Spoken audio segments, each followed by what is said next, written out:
Chilli ജാസ്മിനിലേക്ക് എല്ലാവർക്കും സ്വാഗതം. ഇന്നത്തെ നമ്മുടെ വീഡിയോ എന്ന് പറയുന്നത് നമ്മുടെ വീഡിയോ കാണുന്നവർക്കെല്ലാം അറിയാവുന്ന നമ്മുടെ നാരകത്തിന്റെ ചെടിയെക്കുറിച്ചുള്ളതാണേ. നമ്മുടെ നാരകം 100 കണക്കിന് നാരങ്ങ തന്ന ഒരു ചെറിയ നാരകത്തിന്റെ ചെടിയാണ്. അപ്പം നാരകം ഇതേപോലെ കായ്ക്കാനായിട്ട് എന്തൊക്കെയാണ് ഞാൻ ചെയ്യുന്നത് എന്നൊക്കെ നിങ്ങളോട് ഞാൻ പറഞ്ഞു തന്നിട്ടുണ്ട്. നിങ്ങളിൽ പലരും അതൊക്കെ ഉപയോഗിച്ച് നോക്കുകയും നല്ല റിസൾട്ട് കിട്ടുകയും ചെയ്തിട്ടുള്ളതാണേ. പക്ഷെ ഇപ്പം നമുക്ക് ഈ നാരകത്തിനെ കണ്ടാലേ സങ്കടം തോന്നും. അപ്പം ഞാൻ കാണിച്ചു തരാം. ഇതാണ് നമ്മുടെ നാരകം നിന്നിരുന്ന ബക്കറ്റ് കേട്ടോ. ഇത് കണ്ടോ, ഇതിൻ്റെ ഒരു പ്രധാന കമ്പ് കണ്ടോ ഉണങ്ങിപ്പോയി. ശരിക്കും പറഞ്ഞാൽ അത് ഈ അറിയാതെ പോയി എന്ന് വേണേൽ പറയാം. നാരങ്ങ നിറയെ ഉണ്ടായിട്ടുണ്ടായിരുന്നു. ഇനി നാരങ്ങയുടെ കനം കൊണ്ട് ചിലപ്പോൾ താഴേക്ക് ഇരിഞ്ഞിരുന്നിട്ടാണോ അതോ ഈ ചെടികളെല്ലാം കൂടെ നിന്ന കാരണം ഞാനത് ശ്രദ്ധിക്കാതെയും പോയി കേട്ടോ. അതാണ് പറ്റിയ കുഴപ്പം. അപ്പം നമുക്ക് എന്നാ ചെയ്യണമെന്നറിയോ, ഇതിനെ രക്ഷപ്പെടുത്തണമെങ്കിൽ നമുക്കിത് ഈ ഉണങ്ങിയ കമ്പുകളെ ആദ്യം മുറിച്ച് കളയണം. അപ്പം ഞാൻ പറഞ്ഞില്ലേ, ഇതിനകത്ത് നിൽക്കുന്ന ചെടിയെ നമ്മൾ ശ്രദ്ധിക്കാതെ പോയി എന്ന് പറഞ്ഞില്ലേ, അതിൻ്റെ കാരണം എന്നാണെന്നറിയോ, ഇതിൻ്റെ ചോട്ടിലൊരു കുമ്പളത്തിൻ്റെ തൈ വളർന്നു. അപ്പം നമ്മൾ ഈ കൃഷി ചെയ്യുന്നവർക്കുണ്ടല്ലോ, ഇതുപോലത്തെ സാധനങ്ങളൊക്കെ വളരുന്ന കണ്ടാൽ നമുക്ക് കളയാൻ തോന്നത്തില്ല. ശരിക്കും ഇങ്ങനെ ആൾക്കാർ പറയും, മർമ്മ അറിയാവുന്നവർക്ക് അടിക്കാനും ഇടിക്കാനും പറ്റിയില്ല, എവിടെ നോക്കിയാലും മർമ്മ. അതുപോലെ നമ്മൾ എന്ത് നോക്കിയാലും നല്ലതായ കാരണം നമുക്കിത് കളയാൻ പറ്റത്തില്ല. പക്ഷെ അത് അന്ന് നേരത്തെ കളഞ്ഞാൽ മതിയായിരുന്നു. ദേ അതിൽ നിന്നൊരു കുമ്പളങ്ങയും ഉണ്ടായിട്ടുണ്ട് കണ്ടോ. കുമ്പളങ്ങ അതേ പിടിക്കുമ്പോണ്ടല്ലോ മുള്ളുണ്ട്. അപ്പം ഞാൻ ഇതങ്ങ് ആദ്യം വിളവെടുക്കും, അല്ലെ നമുക്കിത് വെട്ടിക്കളയുമ്പം അതും കൂടെ പോത്തില്ലേ. കണ്ടോ, നല്ല സൂപ്പർ നീക്കുമ്പളങ്ങയാണേ. അപ്പം നമുക്കിത് പാത്രത്തിലോട്ട് വെച്ചിട്ട് വരാം. കണ്ടോ, ഇനി നമുക്ക് ഇതിലൊരു പാവയ്ക്ക ഉണ്ടായിരുന്നു. ഈ പാകത്തിലെത്തിയാലും മെഴുക്ക് പുരട്ടി വെക്കാൻ നല്ലതാ കേട്ടോ. പൊട്ടി തുറന്നു കണ്ടോ. ഇതിന്റെ വിത്ത് പാകിയാൽ അപ്പം തന്നെ പെട്ടെന്ന് തന്നെ കിളുക്കും. സാധാരണ നമ്മൾ പറയല്ലേ പാവയ്ക്കയുടെ വിത്തുകൾ കിളുക്കാൻ താമസാന്ന് പറയല്ലേ, ഇതുപോലെ നമ്മൾ നട്ട് വളർത്തുന്നതിന്റെ ആണെങ്കിൽ പെട്ടെന്ന് കിളുക്കും. ഇത് ഇങ്ങോട്ട് വന്നപ്പോൾ തട്ടിയത് ആരെയാണെന്നറിയോ, ഇത് കൽക്കട്ട സ്വീറ്റ് ഓറഞ്ച് ആന്ന് പറഞ്ഞ് ഞാൻ മേടിച്ചിരിക്കുന്നതാണേ. അതുകൊണ്ട് ഞാൻ മാറ്റി നട്ടിട്ടില്ല. ഇതൊന്ന് വിളഞ്ഞ് പറിച്ച് നോക്കിയിട്ട് വേണം നമുക്കിതിനെ നട്ടുപിടിപ്പിക്കാൻ. അപ്പം ഇത് നിൽക്കുന്ന എവിടെയാന്ന് കണ്ടോ, ഇതുപോലെ മാൾട്ട സ്വീറ്റ് ഇതേ ഉണ്ടായി കിടക്കുന്നുണ്ടോ, ഇഷ്ടം പോലെ ഉണ്ടാകും. അപ്പം നമുക്കിതേ ഇതിൻ്റെ കമ്പനി ആദ്യം ഞാൻ ഈ കുമ്പളത്തിൻ്റെ ചൂട് അങ്ങോട്ട് മുറിച്ചു വിടുവാണേ. ഈ കുമ്പളം നോക്കിയാൽ ഈ പേരയിലും എല്ലാം കയറി കണ്ടമാനായിട്ടുണ്ട്. ഇത് കണ്ടോ, ഇത് നാരകത്തിൻ്റെ ഒരു കമ്പാണ്, ഉണങ്ങിപ്പോയി. അപ്പം ഞാൻ ഇത് അങ്ങോട്ട് മുറിച്ചിടുക. എന്നിട്ട് ഇത് കണ്ടോ, ഇതേ നാരങ്ങ ഉണ്ടായ വെയിറ്റ് കൊണ്ട് കണ്ടോ ഇരിഞ്ഞു പോയതാ കണ്ടോ. ഇങ്ങനെ തൂങ്ങിയിട്ട് ആ സൈഡിലോട്ട് തൂങ്ങി ഇരിഞ്ഞു പോയതാ. നമ്മൾ കാണാതെ പോയത് ഇവിടെ കുറേ സാധനങ്ങൾ ഉണ്ടായിരുന്നത് കൊണ്ട് ആദ്യം ഉണങ്ങിയ കമ്പങ്ങ് കണ്ടോ. അപ്പം ഞാൻ ആദ്യം ഇത്രേ ഉള്ളൂ കണ്ടോ. ഒരു പ്രധാന കമ്പാണ് കണ്ടോ ഇങ്ങനെ പോകുന്നത്. പിന്നെ വേനൽക്കാലത്ത് ഇതേപോലെ നാരകം ഉണങ്ങിപ്പോകാനും സാധ്യതയുണ്ട്. അങ്ങനെ നാരകം ഉണങ്ങിപ്പോകാതിരിക്കാനും കൂടെ വേണ്ടിയാണ് നമ്മളിത് ഇപ്പം ഈ പരിപാടി ചെയ്യുന്നത് കേട്ടോ. അപ്പം ഇതിൻ്റെ ചോട്ടിലെ കമ്പുകളെ എല്ലാം നമ്മൾ ഇരിഞ്ഞുണങ്ങിയതിനെയൊക്കെ മാറ്റിയിട്ടുണ്ട്. ഇനി ഇതിൻ്റെ ചുറ്റിനുമുള്ള ചെറിയ ഇച്ചിരി പുല്ലൊക്കെ പിടിച്ചിട്ടുണ്ട്. അതൊക്കെ നമുക്ക് അങ്ങോട്ടൊന്ന് പറിച്ച് ചോടിനെ ഒന്ന് വൃത്തിയാക്കണം കേട്ടോ. അപ്പം ഇതുപോലെ കണ്ടോ ഇങ്ങനെ നമ്മൾ വൃത്തിയാക്കിയെടുത്തു. ഇനി നമുക്ക് ചെയ്യേണ്ടത് ഇതിൻ്റെ ചൂടൊന്ന് മണ്ണൊക്കെ ഇളക്കി കൊടുക്കണേ. അപ്പം നിങ്ങൾക്ക് ഇവിടെ നിന്ന് നോക്കിയാൽ കാണാൻ ബുദ്ധിമുട്ടല്ലേ, അതുകൊണ്ട് ഞാൻ ഈ പാത്രം താഴേക്ക് ഇറക്കി വെക്കാം. ഇത് കണ്ടോ, അവസാനമൊക്കെ പഴുത്തിരിക്കുന്ന നാരങ്ങയാണേ. രണ്ടെണ്ണം ഉണ്ട് കണ്ടോ, നല്ല സൂപ്പർ നാരങ്ങ കേട്ടോ. ഇനിയുണ്ട് ഇതിനകത്ത്. അയ്യോ രണ്ടെണ്ണം, ഇഷ്ടം പോലെ എണ്ണം ഉണ്ടാവുന്നുണ്ട് കേട്ടോ. ഇതേ അവസാന സമയത്തൊക്കെ ഉണ്ടായതിനെ എല്ലാം കൂടെ ഇങ്ങനെ കിടന്ന്. ഇതൊരു കാരറ്റ് നിന്ന പാത്രമാണ്, അധികം ഒന്നും കാരറ്റ് കാണത്തില്ല. നമുക്കതിന് വിളവെടുക്കാം. അപ്പം ഞാൻ ഇതിനെ ഈ ബക്കറ്റിനെ ഇങ്ങോട്ട് നീക്കി വെക്കാവേ.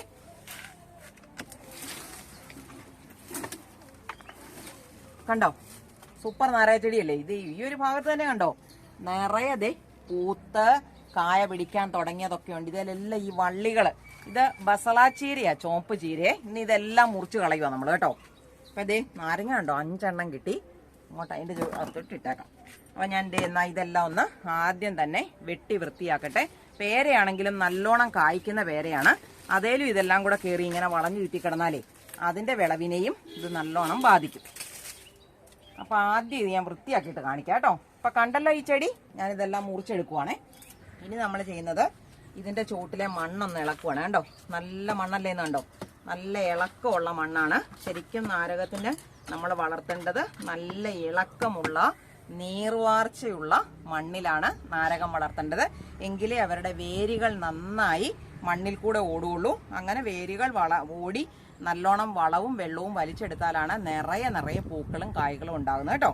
അപ്പം ഞാൻ ഇതിൻ്റെ ചുവടൊക്കെ നല്ലപോലെ ഇളക്കി കൊടുത്തു. ഇനി നമ്മൾ ചെയ്യുന്നതെന്ന് പറഞ്ഞാൽ ഇതിൻ്റെ ചുവട്ടിലോട്ട് ശകലം വളമിടണം. ഇപ്പം മണ്ണിൽ വളർത്തുന്ന ചെടികളാണെങ്കിൽ വർഷത്തിലൊരു 2 പ്രാവശ്യം വളമിട്ട് കൊടുത്താലും മതി കേട്ടോ, പറമ്പിലൊക്കെ ആണെങ്കിൽ. അതേസമയം നമ്മൾ ഇതുപോലെ പാത്രത്തിനകത്ത് വളർത്തുമ്പോഴേ ഒരു 2 മാസം കൂടുമ്പോഴെങ്കിലും ഇച്ചിരി വളമൊക്കെ കൊടുക്കണം. ഇപ്പോഴാണെ കൊടും വേനലാണ്. അപ്പം നമ്മൾ ജൈവ വളങ്ങൾ മാത്രമേ കൊടുക്കാവൂ. ഞാൻ കുറച്ച് ചാണകപ്പൊടി ഇവിടെ എടുത്തുകൊണ്ടുവന്ന് വെച്ചിട്ടുണ്ടേ. അപ്പം ഞാൻ ഈ ചാണകപ്പൊടി ഇതിൻ്റെ ചുവട്ടിലോട്ട് ഇട്ട് കൊടുക്കും കേട്ടോ. ഇത്രയും ചാണകപ്പൊടിയേ ഉള്ളൂ. അത് എന്നിട്ടിട്ട് ഇതിൻ്റെ വേരുകൾ ഇതിലേ കൂടെ ഒക്കെ ഉണ്ട്. ഇത് നമ്മുടെ കുമ്പളത്തിൻ്റെ വേരാട്ടോ, അതങ്ങ് പറിച്ച് കളഞ്ഞേക്കാം. അല്ല ഇനി എങ്ങാനും പിന്നെ വളരെ കേലായിരിക്കും. ചില ചെടികൾ മാത്രമേ ഉള്ളൂ നമ്മൾ തണ്ട് മുറിച്ചാലും ബാക്കി വളരുന്നുണ്ട്. എന്തോരം വേരായിരുന്നുണ്ട് അവിടെ കിടന്നോട്ട്. ഇനി കുഴപ്പമില്ല. ഇനി ഇപ്പം നമ്മൾ ചാണകപ്പൊടി ഇട്ടിട്ട് നല്ലോണം ഇളക്കി കൊടുത്തില്ലേ. ഇനി ഈ കൊടും വേനൽ സമയത്തായതുകൊണ്ട് നമ്മൾ നിർബന്ധമായും ഇതിൻ്റെ ചുവട്ടിൽ പുതയിട്ട് കൊടുക്കണം. അപ്പം ഞാനിവിടെ പുതയിടാൻ എടുത്തിരിക്കുന്നത് എന്നാന്ന് ഞാൻ നിങ്ങൾക്ക് കാണിച്ചു തരാവേ. ഇത് ഉണങ്ങിയ ഇലകളാണേ. നമ്മളിപ്പോൾ ഈ ടെറസ് അടിച്ചു വരുമ്പം കിട്ടുന്ന കുറേശ്ശെ ഇലകൾ ഞാൻ ഇങ്ങനെ വെച്ചിരിക്കുന്നതാണേ. അപ്പം ഞാൻ ഇതിൻ്റെ ചുവട്ടിലോട്ടങ്ങ് ഇട്ട് കൊടുക്കുക കേട്ടോ. നമ്മളിപ്പം കുറച്ച് ചാണകപ്പൊടി ഇതിൻ്റെ ചുവട്ടിൽ ഇട്ട് കൊടുത്തിട്ടുണ്ടല്ലോ. ഇനി 2 മാസം കൂടുമ്പോൾ ഇതിന് ഏറ്റവും നല്ലതെന്ന് പറയുന്നത്, ഈ പാത്രങ്ങൾക്കകത്ത് വളർത്തുന്ന എല്ലാ ചെടികൾക്കും നല്ലതെന്ന് പറയുന്നത് ദ്രാവക രൂപത്തിലുള്ള വളമാണേ. അപ്പം ഞാൻ ഇതുപോലെ പുതയിട്ട് കൊടുക്കുവാണ്. ഇനി ഇത് അടിച്ചു വരുമ്പോൾ ഇവിടെ കുറച്ച് മണ്ണൊക്കെ വരുമല്ലോ. നമ്മൾ ഈ വളമൊക്കെ ഇട്ട് ഇതിനെ വെക്കുന്നതല്ലേ, വെള്ളം ഒഴിക്കുമ്പം ചിലപ്പോൾ മണ്ണും കൂടി ചാടും. അങ്ങനെ വരുന്നതാണ് ആ ചെറിയൊരു മണ്ണ് അതിൻ്റെ ചോട്ടിൽ കണ്ടത് കേട്ടോ. അപ്പോൾ അതിനെ നമ്മൾ ആ വളം അതിൻ്റെ ചുവട്ടിലോട്ട് ഇട്ട് കൊടുത്തു. ഇനി വേണമെങ്കിൽ ഒരു ചെറിയൊരളവിൽ ഇതിൻ്റെ മുകളിലോട്ട് നമുക്ക് വേണമെങ്കിൽ ഇച്ചിരി മണ്ണ്, ഞാനിവിടെ കൊടുക്കുന്ന മണ്ണെന്ന് പറയുന്നത് നമ്മുടെ പോട്ടിംഗ് മിക്സാണ്. കാരണം നമ്മൾ ടെറസിൽ നിന്ന് അങ്ങനെ തന്നെ മണ്ണ് എടുത്തുകൊണ്ട് വെക്കത്തില്ലല്ലോ.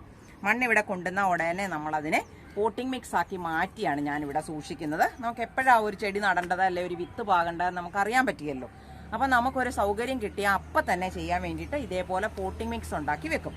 അപ്പം നമുക്ക് വേണമെങ്കിൽ ഇതിൻ്റെ മുകളിലോട്ട് ഒരു കുറച്ച് പോട്ടിംഗ് മിക്സ് ഇട്ട് കൊടുക്കാം. ഇനി നമ്മൾ ഇതിൻ്റെ ചുവട്ടിലോട്ട് ഈ പോട്ടിംഗ് മിക്സ് ശകലം ഇട്ട് കൊടുക്കുവാണേ. നമ്മൾ പൊത ഇട്ട് കൊടുത്തതല്ലേ, അതൊന്ന് ഒതുങ്ങാൻ വേണ്ടിയാണ്. ഒരു കുറച്ച് മാത്രമാണ് മണ്ണിട്ട് കൊടുത്തിരിക്കുന്നത് കേട്ടോ. നമ്മൾ ഇതിൻ്റെ ചുവട് ഒന്ന് നനച്ചു കൊടുക്കും. ഈ നാരകത്തിനുണ്ടല്ലോ നല്ല പോലെ നനവും തണുപ്പും ചുവട്ടിൽ കിട്ടണം. എങ്കിലേ നിറയെ ഇപ്പം ഇത് കണ്ടോ, ഇതിന് സീസൺ ഒന്നും ഇല്ലാതെ ഇപ്പം ഞാൻ ഇതിൻ്റെ ചോട്ടിൽ നിന്ന് നാരങ്ങ പഴുത്തത് പെറുക്കിയെടുക്കുന്ന നിങ്ങൾ കണ്ടില്ലേ. അതുപോലെ തന്നെ ഇതേ പൂക്കളും കായ്കളും ഉണ്ടായി തുടങ്ങുകയും ചെയ്യണമെങ്കിൽ നമ്മൾ ഇതിന് നനവ് കൊടുക്കണം. ഇപ്പം പറമ്പിലൊക്കെ വളർത്തുന്ന നാരകത്തിൻ്റെ ചെടിയാണെങ്കിൽ നമ്മളൊരാഴ്ചയിൽ ഇതുപോലത്തെ കൊടും വേനലാകുന്ന സമയത്ത് ആഴ്ചയിൽ ഒരു 2 പ്രാവശ്യമൊക്കെ നനച്ചു കൊടുക്കാം. എന്നാൽ ഈ ടെറസിൽ ഇതുപോലെ പാത്രങ്ങളിലൊക്കെ നട്ട് വളർത്തുമ്പോഴുണ്ടല്ലോ, ഞാൻ ഇതിന് എന്നും നനച്ചു കൊടുക്കും. കുറച്ച് വെള്ളം ഉപയോഗിച്ചിട്ടാണ് നനച്ചു കൊടുക്കുന്നത് കേട്ടോ. ഇപ്പം നമ്മൾ കുറച്ച് വളമൊക്കെ ഇട്ടു, മണ്ണൊക്കെ ഇളക്കി കൂട്ടി, അതിൻ്റെ മുകളിലും ഇച്ചിരി മണ്ണൊക്കെ ഇട്ടത് കാരണം ഞാൻ ഇതിൻ്റെ മുകളിലോട്ട് കുറച്ച് വെള്ളം ഇങ്ങനെ ഒഴിച്ചു കൊടുക്കുക കേട്ടോ. കണ്ടോ, തെറ്റിപ്പോവുക. മണ്ണ് ഇട്ട് കൊടുക്കുന്നതിൻ്റെ പറഞ്ഞേച്ച് വെള്ളം ഒഴിക്കുമ്പം വെള്ളം ഇട്ട് കൊടുക്കുക എന്നൊക്കെ ആയി പോകുന്നുണ്ട്. സാരമില്ല. അപ്പോൾ ഇതുപോലെ നമ്മൾ വെള്ളം ഒഴിച്ചു കൊടുത്തു. അപ്പോൾ ഇതിൻ്റെ ചുവട്ടിൽ നനവ് നിലനിർത്തണം. പക്ഷെ വെള്ളം കെട്ടിക്കിടക്കരുത്. വെള്ളം കെട്ടിക്കിടന്ന നാരകത്തിൻ്റെ വേരുകൾ പെട്ടെന്ന് തന്നെ അഴുകി പോകുന്നതാണ് കേട്ടോ. ഇതേപോലത്തെ നാരകത്തിനെയൊക്കെ ഒരു കാരണവശാലും നഷ്ടപ്പെടുത്താതെ സൂക്ഷിച്ചോണം. എന്നും തന്നെ നമുക്ക് നാരങ്ങ കിട്ടുന്ന തരത്തിലുള്ള ചെടിയാണല്ലോ. അപ്പോൾ ഇതേപോലെ ഈ നാരകം എന്ന് പറയുന്നത് ഞാൻ എൻ്റെ അടുത്തുള്ള ഒരു നേഴ്സറിയിൽ നിന്ന് എനിക്ക് തോന്നുന്നു 200 രൂപയെങ്ങാണ്ട് കൊടുത്തിട്ട് ഞാനൊരു ചെറിയ തൈ മേടിച്ചതാണേ. ചെറിയ തൈ എന്ന് പറഞ്ഞാൽ ഇതുപോലൊരു കമ്പിൻ്റെ അത്രയും വലിപ്പം ഉണ്ടായിരുന്നുള്ളൂ. അങ്ങനെ മേടിച്ചു കൊണ്ട് വെച്ചതാ. നിങ്ങൾക്കും ഇതേപോലെ വാങ്ങിക്കാൻ കിട്ടും. ഇഷ്ടംപോലെ നാരങ്ങ ഉണ്ടാകുകയും ചെയ്യും. അപ്പം എല്ലാവരും ഇതുപോലെ വാങ്ങിച്ചൊക്കെ നട്ടുപിടിപ്പിക്കാനായിട്ട് ശ്രമിക്കണം. പിന്നെ ഇതുപോലെ വേനൽക്കാലത്ത് നമ്മൾ ഈ പാത്രത്തിനകത്തൊക്കെ വളർത്തുന്ന ചെടിയാണേലേ ചെറിയൊരു ചൂടൽ, ചെറിയൊരു തണൽ, നമ്മളിപ്പോൾ ഓലത്തുഞ്ചാണിയൊക്കെ ഇല്ലേ അതിൻ്റെയൊക്കെ വെച്ചിട്ട് അല്ലെ എന്തെങ്കിലും കമ്പോ ഒക്കെ ഒടിച്ചിട്ട് ഒരു തണൽ ഇതിൻ്റെ ചോട്ടി കൊടുക്കുന്നത് നല്ലതാണ്. ഈ കൊടും വേനൽ ഇപ്പം ശരിക്കും പറഞ്ഞു കഴിഞ്ഞാൽ ഇപ്പം ജനുവരി ഫെബ്രുവരി വേനലിൻ്റെ തുടക്കമൊന്നും ആയിട്ടില്ല, എന്നിട്ട് തന്നെ സഹിക്കാൻ പറ്റാത്ത ചൂടായിപ്പോൾ കേട്ടോ. അപ്പോൾ അതുപോലെ തണൽ കൊടുക്കാനായിട്ട് ശ്രമിക്കണം. പിന്നെ ഈ വേനൽക്കാലത്തെന്ന് പറഞ്ഞാൽ കീടങ്ങളുടെ ശല്യം ഭയങ്കര കൂടുതലാണ്. ഇപ്പം നാരകം വളർത്തുന്നവർക്കറിയാം, നാരകത്തിൻ്റെ ഇലയെല്ലാം കൂടെ കൂടിക്കെട്ടി ഇങ്ങനെ പുഴുക്കളൊക്കെ വളരും. അതുപോലെ പലതരത്തിലുള്ള കീടങ്ങളുടെ ശല്യങ്ങളൊക്കെ നാരകത്തിന് വരാറുണ്ട്. അപ്പം നാരകത്തിന് നമ്മൾ എന്തെങ്കിലും തരത്തിലുള്ള ജൈവ കീടനാശിനികൾ, രാസകീടനാശിനികൾ ഞാൻ ഉപയോഗിക്കാറില്ല, ഉപയോഗിക്കുന്നവരൊക്കെ ഉണ്ടോ, എന്നാലും ഇത് കഴിക്കേണ്ട സാധനമല്ലേ, അപ്പം ജൈവ കീടനാശിനി കൊടുക്കുന്നതാണ് നല്ലത്. നമ്മൾ എപ്പോഴും പറയുന്ന ബിവേറിയ എന്ന് പറയുന്ന ജൈവ കീടനാശിനി കൊടുത്താൽ കീടങ്ങളുടെ ശല്യം നല്ലൊരു പരിധിവരെ നിയന്ത്രിക്കാനായിട്ട് സാധിക്കും. അപ്പം നമ്മളത് എങ്ങനെയാ കൊടുക്കുന്നത് നിങ്ങൾക്ക് അറിയാലോ.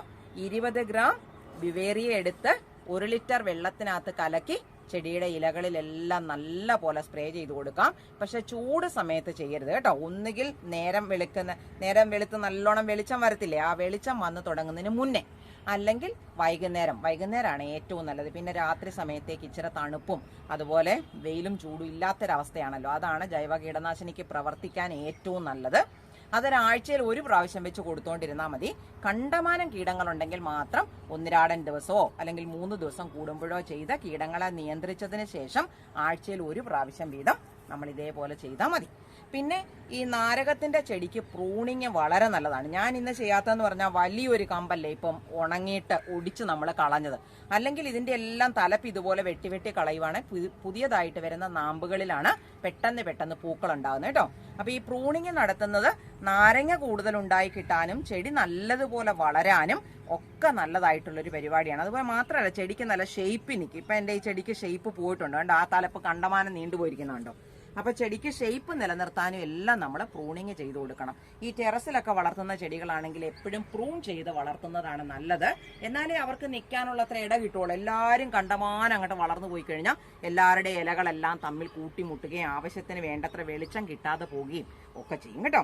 അപ്പൊ നമ്മൾ ഈ നാരകത്തിന് അത്യാവശ്യം കാര്യങ്ങളൊക്കെ ഈ വേനൽ ചൂടിൽ നിന്ന് സംരക്ഷിക്കാനും അതുപോലെ ഉണങ്ങിയ കമ്പുകളെയൊക്കെ വെട്ടി മാറ്റി നമ്മൾ നല്ല വളമൊക്കെ കൊടുത്ത് സൂക്ഷിച്ചു നിർത്തിയിരിക്കുവാണ്. ഇനി ഇതിലധികം പൂക്കളും കായ്കളൊക്കെ പിടിക്കുമ്പോൾ ഞാൻ നിങ്ങൾക്ക് കാണിച്ചു തരാം. അപ്പൊ കുറച്ച് സാധനങ്ങൾ ഇവിടെ വിളവെടുക്കാനായിട്ടുണ്ടേ. അപ്പൊ നമുക്ക് ആ വിളവെടുപ്പും കൂടെ നടത്താം. പല ആളുകൾക്കും ശരിക്കും പറഞ്ഞാൽ ഇങ്ങനെ നട്ട് വളർത്തുന്നതിനേക്കാളൊക്കെ ഒത്തിരി ഇഷ്ടമാണ് വിളവെടുക്കുന്നത്. അപ്പൊ നമുക്കൊരു ചെറിയ വിളവെടുപ്പ്, ഈ കൊടുംചൂടല്ലേ, കിട്ടാനുള്ളതൊക്കെ കുറവൊക്കെ തന്നെയാണ്, എന്നാലും ഉള്ളത് നമുക്ക് വിളവെടുത്ത് കണ്ട് സന്തോഷിക്കാം. വാ, ഇത് കണ്ട നമ്മുടെ 2 കാബേജാണ് ഇനി വിളവെടുക്കാനായിട്ടുള്ളത്. ഇത് വലിയ കുഴപ്പമില്ലാതെയൊക്കെ കൂടിയിട്ടുണ്ട്. അപ്പം നമുക്കിതിനെ ഒന്ന് മുറിച്ചെടുക്കാം.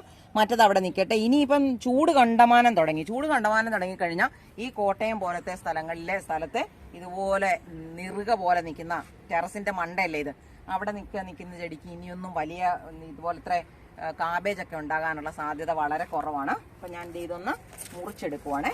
ഞാൻ ചവിട്ടീന്ന് തന്നെ മുറിച്ചെടുക്കുക. ഇനിയിപ്പോൾ ഇതിന് തൈയൊക്കെ ഉണ്ടാകും ഇവിടെ നിർത്തിയാ, പക്ഷെ നമ്മളെ പോലുള്ളവർക്ക് വലിയ കാര്യമൊന്നും ഇല്ല ഈ കൊടുംചൂടിൽ എവിടെ ഉണ്ടാകാൻ. കണ്ടോ, ഇതിന്റെ ചുവട്ടിലെ ഇലയൊക്കെ ഞാൻ കുറച്ചങ്ങോട്ട് ഒടിച്ചു കളയുവാണേ. വലിയ കുഴപ്പമില്ലാത്തതാണ് കിട്ടിയിരിക്കുന്നത് കേട്ടോ. ഇത്രയും വലിപ്പമുള്ള 1/2 കിലോ എങ്കിലും കാണും എന്തായാലും. അത്രയുള്ള ഒരു കാബേജാണ് നമുക്ക് കിട്ടിയിരിക്കുന്നത്. പിന്നെ ഇനി നമുക്ക് ഇവിടെ ഒരു 1-2 വെണ്ടയ്ക്കൊക്കെ ഉണ്ട്, അത് ഞാൻ വിളവെടുത്തിട്ട് കാണിക്കാവേ.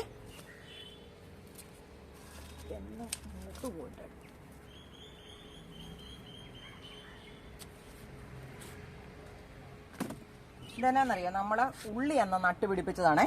കണ്ടോ, ഉള്ളിയേക്കാൾ സന്തോഷത്തിൽ കിളുക്കുന്നവരാന്നുണ്ടോ പാൽച്ചീര, കാണുന്നുണ്ടോ? തണ്ട് നല്ല വെള്ളയും ഇല നല്ല പച്ചയും, ഇതാണ് പാൽച്ചീര കേട്ടോ. അപ്പൊ എന്നോട് ഒരാൾ ചോദിക്കുന്നുണ്ടായിരുന്നു ഉള്ളി നട്ടപ്പോഴേ ഉള്ളിയുടെ ഏത് ഭാഗമാണ് മണ്ണിൽ നടേണ്ടതെന്ന് കേട്ടോ.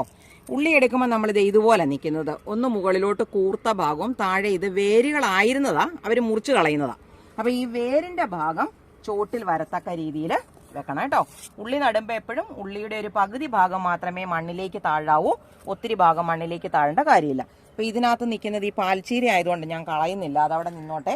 ഉള്ളി പാകാകുന്നതിന് മുന്നേ തന്നെ നമുക്ക് ചീര വിളവെടുത്ത് തീർക്കാനായിട്ട് പറ്റും. അപ്പൊ പാൽച്ചീരയുടെയോ അതുപോലുള്ള ചീരകളുടെയൊക്കെ വിത്തുകൾ വേണമെങ്കിൽ ആരെങ്കിലും ആവശ്യക്കാരുണ്ട്. ഇത് കെയിൽ ചീരയാണ് കേട്ടോ. കെയിൽ ചീരയോ അങ്ങനെ എന്തെങ്കിലും വേണമെന്നുണ്ടെങ്കിൽ നിങ്ങൾ ഞാൻ തരുന്ന വാട്സാപ്പ് നമ്പറിൽ മെസ്സേജ് ഇട്ടാൽ മതിയേ. പിന്നെ ദേ ഇവിടെ കുറച്ച് നിത്യവഴുതന വീണ്ടും ഉണ്ടാവുന്നുണ്ട് കണ്ടോ. ഇവിടുത്തെ നിത്യവഴുതന എന്ന് പറഞ്ഞാൽ ഇതുപോലെ നല്ല നീളമുള്ള കായാണ്. ആരാണോ എന്നോട് നിത്യവഴുതനയുടെ വിത്തും ചോദിച്ചിട്ടുണ്ടായിരുന്നു. ഞാൻ ശരിക്കും പറഞ്ഞാൽ ടെറസേന്ന് ഇത്തരത്തിലുള്ള സാധനത്തിന്റെ കൃഷി അവസാനിപ്പിച്ചതാ. പക്ഷെ നിങ്ങൾ വിത്ത് ചോദിക്കുമ്പോൾ ഞാൻ എങ്ങനെ തരും? ഇതിപ്പോ ഇവിടുന്ന് തന്നെ കിളുത്തതാണ്. അപ്പൊ ഞാൻ ഇതുപോലെ 5-6 എണ്ണം ഇവിടെ നിർത്തിയിരിക്കുക നിങ്ങൾക്ക് വിത്ത് തരാൻ വേണ്ടി കേട്ടോ. അപ്പൊ ഞാൻ 2-3 എണ്ണം മാത്രമേ മുറിച്ചെടുക്കുന്നുള്ളൂ. ശരിക്കും പറഞ്ഞാൽ ഇതിന് ആൾക്കാർ ഭയങ്കര ഡിമാൻഡാ കേട്ടോ. കടയിൽ ചെന്ന് ചോദിച്ചാൽ കിട്ടത്തില്ല, അങ്ങനെ പറഞ്ഞ് ഈ നിത്യവഴുതനയ്ക്ക് ഭയങ്കര ഡിമാൻഡ് പറയുന്നുണ്ട്. അപ്പം നിങ്ങൾക്ക് ആർക്കെങ്കിലും നമ്മുടെ അടുക്കളത്തോട്ടത്തിൽ കൃഷി ചെയ്യണമെങ്കിൽ ഇത് ചെയ്യാം. പണ്ട് കാലത്തെ നമ്മുടെ സാധാരണയുള്ള നിത്യവഴുതനയാണ് ഒരെണ്ണത്തിന് ഇത്ര നീളെ വരുള്ളൂ. അപ്പോൾ ഒരു 3 നിത്യവഴുതന കൂടുന്നതുകൊണ്ട് ഇതിൻ്റെ ഒരെണ്ണം കണ്ടോ. പയറ് ദേ കിളുത്ത് ഇവിടം വരെ വള്ളി വീശിയിട്ടുണ്ട്. ചിലതൊക്കെ ഇങ്ങനെ മുകളിലോട്ടൊക്കെ കയറി തുടങ്ങിയിട്ടുണ്ട്. കുറച്ച് വളമൊക്കെ ഇട്ട് മണ്ണൊക്കെ കൂട്ടി കൊടുക്കണം. പക്ഷേ വേനൽക്കാലത്ത് വെള്ളീച്ചയുടെ ശല്യവും അതുപോലെ മീലിമുട്ടയുണ്ടല്ലോ, ഇതിലൊക്കെ ഉണ്ടാകുന്ന ചെറിയ മുഞ്ഞയും ഒക്കെ ഭയങ്കര കൂടുതലാണ് കേട്ടോ. കൃത്യമായി നമ്മൾ കീടനിയന്ത്രണം നടത്തിയാലേ നമുക്ക് വിളവെടുക്കാനായിട്ട് പറ്റത്തുള്ളൂ. ഇത് നമ്മുടെ ഒരു കോളിഫ്ലവർ ആണേ. വലിയ വലിപ്പമൊന്നും വെച്ചില്ല, പക്ഷേ ഇനി ചൂടുകാലം ആയതുകൊണ്ട് ഇനി ഇതിനായിട്ടൊന്നും ഒത്തിരി നോക്കിയിട്ട് കാര്യമില്ല. അപ്പം ഞാൻ ഇതൊന്ന് കണ്ടോ ഇങ്ങനെ ഒടിച്ചെടുക്കുവാണേ. അപ്പം ഇതിൻ്റെ കുറച്ച് ഇല അങ്ങോട്ട് നമുക്ക് അടക്കി കളഞ്ഞേക്കാം. ഇല മുഴുവനും വേണ്ടല്ലോ. പിന്നെ അത് ഏത് ചെടിയുടെയൊക്കെ ചോട്ടി നിന്ന് കഴിഞ്ഞാൽ ഇത് പെട്ടെന്ന് അഴുകും. അപ്പോൾ അവർക്ക് പെട്ടെന്ന് ഇത് വളമായിട്ട് മാറുകയും ചെയ്യും കേട്ടോ. കണ്ടോ നല്ല സൂപ്പർ ഒരു കോളിഫ്ലവർ. അപ്പോൾ ഇത് ഇത്രയും സാധനമാണ് ഇട്ടിരിക്കുന്നത്. ഇനി നമുക്കേ ഇതിനകത്തോട്ട് കുറച്ച് കുറച്ച് പാവയ്ക്ക പറിക്കാനുണ്ട്. അപ്പോൾ ഞാനിത് പറിച്ചുകൊണ്ട് വരാവേ. 1-2 തക്കാളിയുണ്ട്. ഞാൻ പാവയ്ക്ക പറിക്കാമെന്ന് പറഞ്ഞ് പോകുന്നതാണ്. അപ്പോഴാണ് ഈ തക്കാളിയുടെ കാര്യം ഓർത്തത്. അപ്പോൾ തക്കാളിയും പറിച്ചിട്ട് നമുക്ക് അങ്ങോട്ട് പോകാം കേട്ടോ. 2-3 തക്കാളിയുണ്ട്. അപ്പോൾ നമുക്ക് 3-4 തക്കാളി അവിടെ കിടപ്പുണ്ട്. അതെല്ലാം കൂടെ കൂട്ടി പറിച്ചേക്കാം. ഉണങ്ങിയൊക്കെ തുടങ്ങിയിട്ടുണ്ട്. ഈ കൊടും വേനലല്ലേ.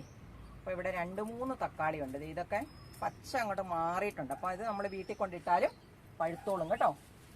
അപ്പോൾ ദേ ഇതുപോലൊരു 5-6 തക്കാളിയുണ്ട്. അപ്പം നമുക്കതങ്ങ് പറിച്ചെടുക്കാം. അടുത്ത തക്കാളി പൂവിട്ട് തുടങ്ങിയിട്ടുണ്ട്. കായ്ക്കാറൊക്കെ ആയിട്ടുണ്ട്.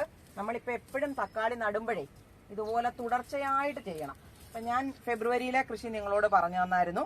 അപ്പം എൻ്റെ ഒപ്പം തക്കാളി കുഴിച്ചു വെച്ച പലരും കാണും. അവർക്കൊന്നും ബുദ്ധിമുട്ടേണ്ടി വരത്തില്ല. 10-45 ദിവസം കൊണ്ട് തന്നെ നമുക്ക് തക്കാളിയൊക്കെ വിളവെടുക്കാനായിട്ട് പറ്റും. കണ്ടോ ഇത് ഇത്രയും തക്കാളിക്കാ കിട്ടി. 2 ആഴ്ചത്തേക്കിനുള്ള തക്കാളിയുണ്ട് ഇത്. അപ്പോഴത്തേക്കിന് നമ്മുടെ അടുത്ത തക്കാളി പൂത്ത് കായ്ക്കുകയും ചെയ്യും. ഇതൊരു പാവയ്ക്കയാണേ. ഇനി അവിടെ ഇവിടെയൊക്കെ 5-6 വെച്ച് പാവയ്ക്ക കിടപ്പുണ്ട്. അപ്പം നമുക്കതിനെ അങ്ങ് പറിച്ചെടുക്കാം. ഇതാണെങ്കിൽ പഴുത്തു തുടങ്ങി കണ്ടോ. വേനൽക്കാലം ആയതുകൊണ്ടേ നമ്മളിങ്ങനെ കൃഷി ചെയ്യുന്നവരല്ലേ. ഇവിടെയൊക്കെ കണ്ടോ കോളിഫ്ലവർ ഉണ്ട്. നമുക്ക് അടുത്ത ദിവസം എടുക്കാം കണ്ടോ. പിന്നെ ഇവിടെ ഒരു പാവയ്ക്കുണ്ട്. ഈ നല്ല വെയിലുള്ള സമയമല്ലേ, പാവയ്ക്കൊക്കെ കൂടുതലുള്ളവരുണ്ടെങ്കിലേ പറിച്ച് ഉണങ്ങി വെച്ചോണം കേട്ടോ. അപ്പം നമുക്ക് വറുത്ത് തിന്നാം. പിന്നെ നമുക്കൊരു കാര്യം പറയാനുണ്ട്. ഇത് നമ്മുടെ വാളമരയാണ്, കുറ്റിവാളമരയാണേ. മിക്കവാറും ഉള്ളതെല്ലാം വിത്തുകളൊക്കെ ഉണങ്ങി തുടങ്ങിയിട്ടുണ്ട് കണ്ടോ. ഇത് പൊട്ടിച്ചെടുത്താൽ ഇപ്പം നമുക്ക് പാകത്തിനുള്ള വിത്തുകളാണ് ഇതിനകത്തുള്ളത്. അപ്പോൾ ഇതുപോലെ പലതും ഉണ്ട്. ഇതിനകത്തെല്ലാം തന്നെ ഏകദേശം മൂത്ത് വിളഞ്ഞതാണ്. അപ്പം വാളമരയുടെ വിത്ത് ആർക്കെങ്കിലും ആവശ്യമുണ്ടെങ്കിൽ ഇപ്പം മെസ്സേജ് ഇട്ടോണം കേട്ടോ. കുറച്ചെണ്ണ ഇത് ഉണങ്ങിയതുണ്ട്. ഉണങ്ങിയതിൻ്റെ തരാം, അല്ലാത്തത് ഉണങ്ങുമ്പോഴും തരാം. ആദ്യം ചോദിക്കുന്നവർക്ക് ആദ്യം തരാം. അതുപോലെ ഇത് കൊത്തമരയാണേ. ഈ കൊത്തമരയുടെ വിത്ത് പറിച്ച് ഞാൻ പാകിയിരിക്കുന്ന തൈകളെത്തത് കണ്ടോ. അപ്പോൾ ഇതുപോലെ പഴുത്ത് കഴിഞ്ഞാൽ പഴുത്തുണങ്ങിയാൽ നമുക്ക് എവിടെയെങ്കിലുമൊക്കെ നട്ടുപിടിപ്പിച്ച് വളർത്തിയാൽ സ്ഥിരമായിട്ട് നമുക്കൊരു മെഴുക്ക് പുരട്ടിയോ തോരനോ സാമ്പാറിനകത്ത് ഇടാനോ ഒക്കെ കിട്ടും. നമ്മൾ പെട്ടെന്നൊന്ന് കറങ്ങി വന്നപ്പോൾ കുറച്ച് സാധനങ്ങൾ വിളവെടുത്തിട്ടുണ്ട്.